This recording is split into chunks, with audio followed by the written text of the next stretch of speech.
ഇരുളു തിങ്ങിയ ലോകമന്നൻ ദൂതര് ഇരുള് മുറ്റിയതാക്കിയാമോ Lear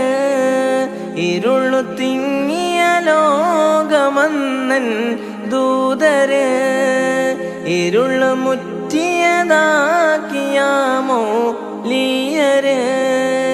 അൽ അമീനായി വന്നതല്ലേ തങ്ങള് അഷ്റഫുൽ ഖൽഖായവൻ ഹബീബര്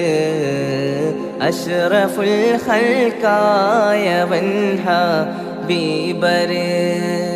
തിങ്കൾ തോൽക്കും മുഞ്ചു കാണാൻ പൂതിയായി തങ്ങളിലാലിന്നിടാനായി ആശയാ